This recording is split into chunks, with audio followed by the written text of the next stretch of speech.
हरे कृष्णा। आज है डे 16, नमकीन डबल रोटी। अभी हम चैप्टर 9 रीड कर रहे हैं।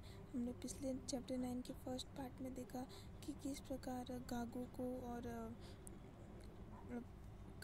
उनके जितने भी वरिष्ठ भक्त थे उन सबको केजीबी वालों ने पुलिस में जेल में डाल दिया था। इतनी यातनाएं से उनको इतना मारा गया, गागू के तो 2 दांत भी टूट गए। सचिशोत को भी पुलिस वालों ने जेल में डाल दिया। इतना उनको संघर्ष हुआ, इतनी यातनाएं सही उन्होंने, फिर भी वो चाहते थे कि वो प्रचार करते रहे भगवान की। किस प्रकार वो भगवान के बुक्स का प्रचार करें, बुक डिस्ट्रीब्यूट करें, ऐसा हमने देखा। तो आज हम आगे यही कंटिन्यू करेंगे। मैंने अपनी कटी फटी दुखती हुई अंगुलियों से वे कागज़ लिए और धीरे धीरे पढ़ना आरंभ किया। उन कागज़ में जो कुछ भी लिखा था वह हरे कृष्णा अभियान और मेरे विषय में एक अपराध स्वीकृति के रूप में था। उसमें लिखा हुआ था कि यह पंथ अपनाकर मैं बहुत दुखी था और मैं भी एक भक्त होना कितना बुरा है, और अन्य कोई ख़राब बातें उसमें लिखी थी। मैंने पूरा पढ़े ही वे कागज़ नीचे रख दिया। फिर अंगड़ाई लेते हुए मैंने उससे पूछा कि वह मुझसे क्या चाहता है। उसने कहा, तुमको तो बस इतना ही करना है कि यदि तुम इन कागज़ों पर हस्ताक्षर कर दो तो चुपचाप अपने घर शांतिपूर्वक जा सकते हो और वहाँ जाकर बिना किसी समस्या के हरे कृष्णा महामंत्र का जप चाहे जितना करो। परंतु यदि तुम अगली बार पुस्तकें छापते या बेचते हुए पकड़े गए तो तुम्हें बेचने का कोई अवसर नहीं मिलेगा, तुम्हें सीधे कारावास भेज दिया जाएगा। अब तो तुम्हें ज्ञात लग ही गया होगा कि हम लोग कितने खराब हैं। इन कठिन परिस्थितियों में कृष्ण तुम्हारी कोई सहायता नहीं कर रहा है। अब तुम्हारा भगवान मैं ही हूँ और मैं चाहता हूँ तुम्हें कारावास भेज सकता हूँ, तो चाहूँ तो घर बेच सकता हूँ। इसलिए तुम स्वयं ही सोच लो कि इस बार तुम्हारे लिए क्या अच्छा है। जो तुम चाहते हो वह मुझे बता दो, पर याद रखो हमारे पास बहुत समय नहीं है, इसलिए जितना जल्दी हो सके निर्णय करो। मैंने उससे कहा कि मैं ऐसी गलत बातों पर सहमति के हस्ताक्षर नहीं करूँगा। मैं कारावास जाने को तैयार हूँ। उसने मुझसे कागज़ ले लिया और अपनी टेबल के नीचे लगा बटन दबाया। जल्द ही एक पुलिस वाला आया और वह मेरा ध्यान रखने आ गया। वह मुझे नीचे की मंजिलों पर ले गए और वही बने कमरों में से एक कमरे में, जिसके द्वार पर लोहे की मोटी सलाखें थी, उसमें बंद कर दिया। उस कमरे में कोई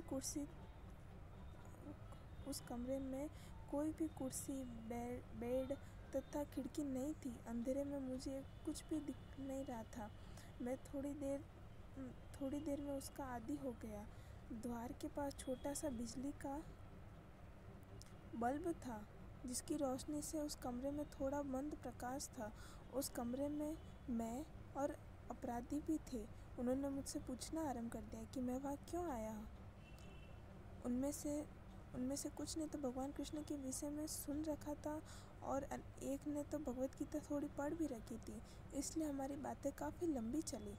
वे दिन भर मुझे कृष्ण की याद दिलाते रहे। इस कारण मुझे अपने शरीर से उठने वाले दुख के विषय में ज्ञात नहीं लगा। मेरी सबसे बड़ी समस्या भोजन की थी। कमरे में जो भी भोजन के लिए था वह मछली और डबल रोटी ही खाता था। कुछ देर के बाद एक पुलिस वाला वहाँ आया। मुझे कुछ कागज़ों पर हस्ताक्षर करने के पश्चात वह मुझे मेरे अभियोगकर्ता प्रोसिक्यूटर से, जिनका नाम आर्मेन सरदायन था, मिलाने ले गए। वह हमसे हमारे केस के विषय में पूछताछ आरंभ करने वाला था। उसके लिए हमारा अभियोग उसके सामान्य अभियोग से अलग था। वह एक दोस्ताना स्वभाव का व्यक्ति था। उसने मुझसे कहा कि वह हमारा केस तो नहीं लेना चाहता था, परंतु क्योंकि यह विधि स्नातक होने जा रहा था, इसलिए कानूनी शिक्षा संस्थान ने इसे उससे पहले केस के रूप में दिया। उसके सामने इसके अतिरिक्त और कोई रास्ता नहीं था। हमारे मामले में जांच पूरी करने के लिए उसे हमारे जीवन दर्शन के विषय में बहुत सी बातें जानना आवश्यक था। इसके लिए उसे उपलब्ध सारे साहित्य का अध्ययन करना पड़ा। उसके साथ कभी कभी बहुत लंबी बातचीत भी चलती थी। हमारे दर्शन के विषय में उसकी समझ अच्छी हो गई थी। कुछ चीज़ों के विषय में वह सहमत भी था, परंतु बहुत सारे बिंदुओं के विषय में उसने बहुत तर्क करे। एक बार मैंने उससे पूछा कि वह हमारे ऊपर अभियोग क्यों चलाना चाहते हैं, क्योंकि वह जानता ही होगा कि ऐसा करके वह बुरा कर्म कर रहा था। उसने उत्तर दिया कि वह क्षत्रियों की तरह अपने गुरु की या अधिकारियों की आज्ञा का पालन कर रहा था, इसलिए उसे सचमुच ऐसे विश्वास हो गया था कि उसका कर्म बुरा नहीं था। हमारे लिए एक सरकारी वकील की नियुक्ति भी की गई थी, परंतु वह केजीबी के लिए ही कार्य करता था। उसे हमारे साथ कोई सहानुभूति नहीं थी। वह अच्छा व्यक्ति नहीं था और एक छोटे से परिचय के अतिरिक्त वह हमसे एक बार भी नहीं मिला था। एक संध्या एक पुलिस वाले ने द्वार खोला और मुझे ऊपरी मंजिल के एक कमरे में कुछ कागजों पर हस्ताक्षर करने ले गया। वहाँ एक व्यक्ति और दो सुंदर युवतियाँ बैठी थी। मैंने अनुमान लगाया कि वे रात की ड्यूटी पर पुलिस वालों का मनोरंजन करती होंगी। पुलिस वालों ने कदाचित सोचा कि कुछ हंसी मजाक कर लिए जाए, इसलिए उन्होंने उन युवतियों से मेरा परिचय यह कहकर करवाया कि मैं हरे कृष्णा अभियान का सदस्य हूँ और हमारे हरे कृष्णा मत के नियमों के अनुसार प्रत्येक स्त्री या पुरुष को किसी भी अन्य स्त्री या पुरुष से संबंध रखने की आज्ञा नहीं है। मेरे उन कागजों पर हस्ताक्षर कर दिए जाने के बाद एक पुलिस वाले ने मेरी ओर देखा और मुझसे कहा, अरे तुम कैसे व्यक्ति हो, इन सुंदर स्त्रियों से संबंध नहीं बनाना चाहते हो? धिक्कार है, शर्म करो, शर्म। ये दोनों युवतियाँ इस शहर में जितनी भी सुंदरियाँ हैं उनमें सबसे सुंदर है। अब हम तुम्हें इनके साथ अकेला छोड़ देंगे और तुम्हें कारावास भेजे जाने से पहले इनके साथ मजा करने का एक अवसर देंगे। मुझे आशा है तुम इसके लिए धन्यवाद दोगे। देखें तुम क्या कर सकते हो। याद रखो, ये तुम्हारे लिए अंतिम अवसर है, कदाचित अंतिम ही हो। इतना कहकर वो पुलिस वाला बाहर चला गया। उनमें से एक लड़की ने मुझसे पूछा कि मैं स्त्रियों से आंतरिक स्तर से क्यों नहीं जुड़ता हूँ। मैंने उसे समझाना आरंभ किया। हमारे शास्त्रों में कहा गया है कि बुद्धिमान और समझदार व्यक्ति अपनी पत्नी के अतिरिक्त सभी स्त्रियों को अपनी माँ बहन सदृश समझता है।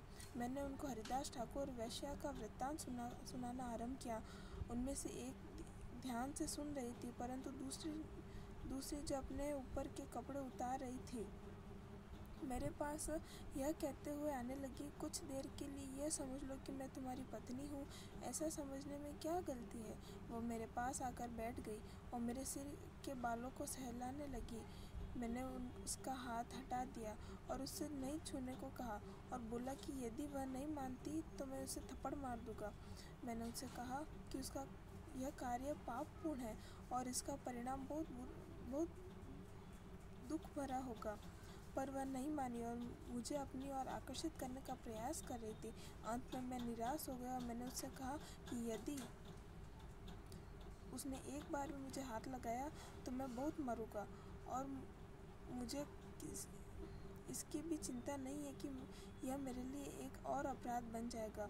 फिर उसने द्वार खोला और पुलिस वालों ने कहा कि यह व्यक्ति मूर्ख है, इसने मुझे एक बार भी नहीं छुआ।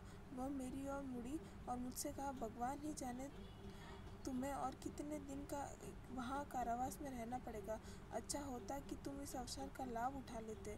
ज्ञात नहीं तुम्हें जीवन में इतनी सुंदर लड़कियों से मिलने का अवसर कितनी देर बाद मिलेगा।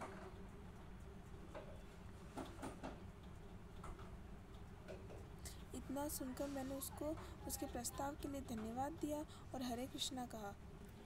इस पर उन दोनों ने झिझकते हुए कहा, तुमको भी हरे कृष्णा। वे जीभ चिढ़ाते हुए वापस चली गई। पुलिस वाले मुझे फिर नीचे ले गए और मुझे इतने सुंदर प्रस्ताव को ठुकराने के लिए कहते हुए चिढ़ाने लगे कि मैं व्यर्थ व्यक्ति हूँ जिसमें कोई दिमाग नहीं है।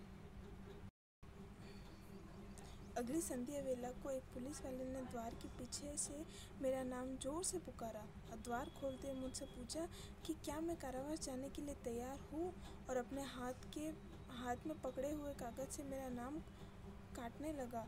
बहुत सारे पुलिस वाले मुझे अपने साथ ऊपर ले गए। वहाँ 2 बहुत मोटे तगड़े कुरूप गार्ड उस गंदे ट्रक में मुझे ले जाने हेतु खड़े थे। वहीं वह पुलिस वाला भी खड़ा था जो मेरे प्रति सहानुभूति रखता था।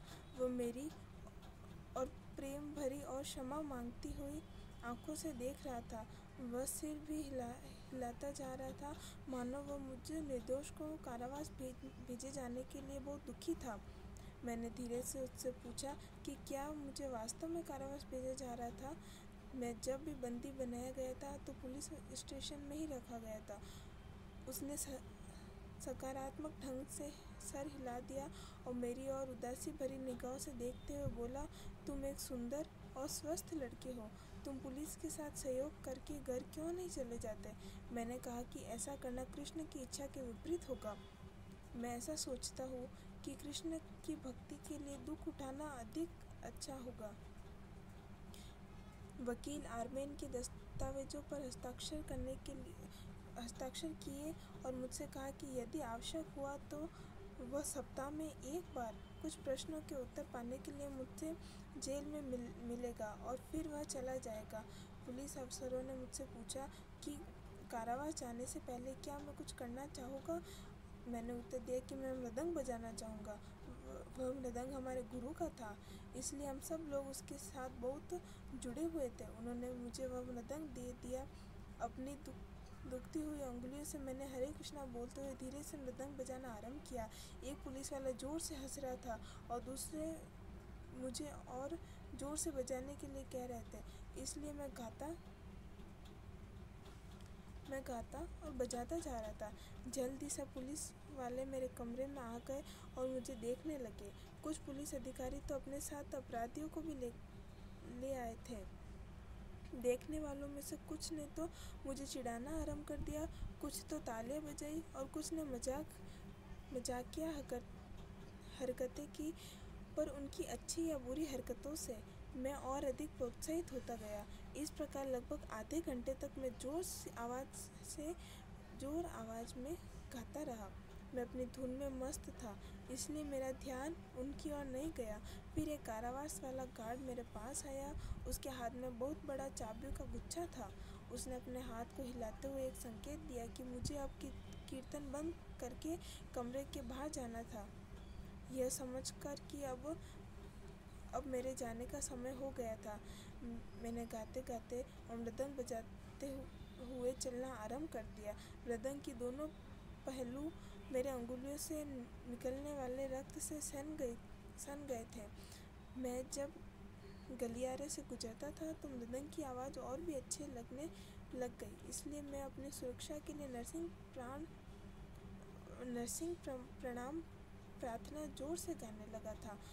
गलियारे के अंतिम छोर पर एक पुलिस वाला आया और उसने हथकड़ी खोलकर मुझे पहना दी। दूसरे पुलिस वाले ने उससे कहा कि मैं एक खतरनाक अपराधी नहीं था और उसकी कोई आवश्यकता नहीं थी। मैं तो एक मुस्लिम पुजारी था,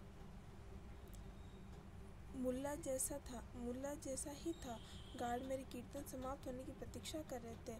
फिर एक ने मेरे हाथ से मृदंग ले लिया और मुझे अलविदा कहा। उन्होंने मुझे एक कार में धक्का दे दिया और गाड़ी को कारागृह की ओर चलना आरंभ कर दिया, जो वहाँ से 20 मिनट की दूरी पर था। उस दिन मैंने नरक में प्रवेश किया। वह एक ऐसा अनुभव था जो मेरे जीवन भर नहीं भूल सका।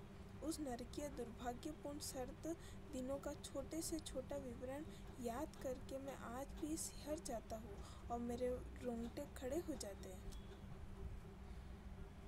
हरे कृष्णा। इसी के साथ हमारा 9th चैप्टर कंप्लीट होता है। मेरा अंतिम प्रग्रहण, मतलब गागो को इतनी यातनाएं सहनी पड़ी कि मतलब सबसे पहले तो पुलिस स्टेशन में उनको जेल में बंद किया। वहाँ पे उनको इतना मारा, यातनाएं सहनी पड़ी और दो खतरनाक कुत्ते भी उनके ऊपर छोड़ दिए गए। वो भौंकते, मतलब काफ़ी मतलब डराने का प्रयास किया। ऐसे पुलिस के पैतरे होते हैं कि पहले वो डराते हैं, फिर प्यार से समझाते हैं, मतलब अलग अलग तरीक़ों से उन्होंने कोशिश की कि वो अपना सच सच बोल दे, हरे कृष्णा अभियान की जितनी भी मतलब बातें हैं वो सब बोल दें, पर वो उसमें सफल नहीं हो पाए। फिर उन्हें और क्रोध आता है, जब वो मान पे बात आती है तब इंसान को और क्रोध आता है। तो उनको क्रोध आया, उन्होंने काफ़ी मारा, गागो की सारी अंगुलियाँ मतलब अंगुलियों से रक्त बहने लगा, इतना मारा गया उसको। फिर फिर भी वो गागो का डेडिकेशन इतना था कि उसने भगवान के विपरीत एक भी कार्य नहीं किया। फिर उसे मतलब जेल में जाने के लिए, बड़ा जो कारावास होता है वहाँ पे जाने के लिए भेजा गया। वहाँ पे जाने के लिए भी पहले इतनी यातनाएं दी ताकि वो कैसे भी कन्विंस हो जाए कि हाँ हरे कृष्णा अभियान गलत है, हम अवैधिक तौर पर ये सब कार्य करते हैं। फिर भी गागो मतलब भगवान की भक्ति में इतना वो था, उसका डेडिकेशन, उसका वो समर्पण, कि उसने कुछ भी नहीं बोला हरे कृष्णा अभियान के बारे में। और वो हर समय कृष्ण को याद करता रहा। उसको ले गए तब भी वो नरसिंह कवच करता रहा, नरसिंह प्रणाम मंत्र, नरसिंह प्रार्थनाएं करता रहा, हरे कृष्णा कीर्तन करता रहा। फिर मतलब दो वैश्या भी मतलब उस एक मतलब उसके एक मतलब जेल के उसके अंदर उसको एक दो वैश्या के साथ उसको रखा गया। फिर भी मतलब उनका वो इंद्रियों पे संयम इतना था, हरे कृष्णा मतलब कीर्तन से, हरे कृष्णा नाम से, बुक डिस्ट्रीब्यूशन से उनकी इंद्रियों में भी इतना वो हो गया था संयम कि वो बिल्कुल भी नहीं हिले। फिर भी वो हरे कृष्णा मतलब कीर्तन करते रहे। फिर उनको कारागृह में जाने के लिए ले जाया गया गागो को।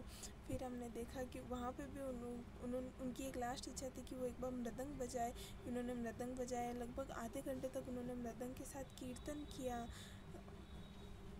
ऐसा हमें डेडिकेशन होना चाहिए कि थोड़ी भी हमें विपरीत परिस्थिति आती है हम तो भगवान को भूल जाते, पर गागो के साथ इतना कुछ हुआ फिर भी उन्होंने लास्ट तक मतलब हर समय उसने हरे कृष्णा अभियान मतलब हरे कृष्णा का कीर्तन किया, भगवान को याद किया, भगवान की इच्छा के अनुसार कार्य करने का प्रयास किया। तो हम प्रार्थना करते हैं कि भक्तों से, कि हम भक्तों की कृपा से हमें भी थोड़ा बहुत अंश मात्र तो कम से कम आए, कि हमें भी इतना डेडिकेशन हो, हम भगवान का नाम जपाए, हमारी रुचि बढ़े भगवान के नाम जप में। बस हमें वैष्णवों से, भगवान से प्रार्थना करनी चाहिए, प्रभुपाद से प्रार्थना करनी चाहिए कि थोड़ा तो हमें नाम में रुचि आए, हमारा समर्पण हो भगवान के प्रति। तो इसी के साथ 9th चैप्टर कंप्लीट होता है। कल हम 10th चैप्टर स्टार्ट करेंगे, नर्क में प्रवेश। तब तक के लिए हरे कृष्णा, प्रणाम से करते। वांछा कल्पतरुभ्यश्च कृपा सिन्धुभ्येव च पतितानां पावनेभ्यो वैष्णवेभ्यो नमो नमः। अनंत कोटि वैष्णविन की जय। नामाचार्य श्रील हरिदास ठाकुर की जय। जगत गुरु श्रील प्रभुपाद की जय। हरे कृष्णा, हरि बोल।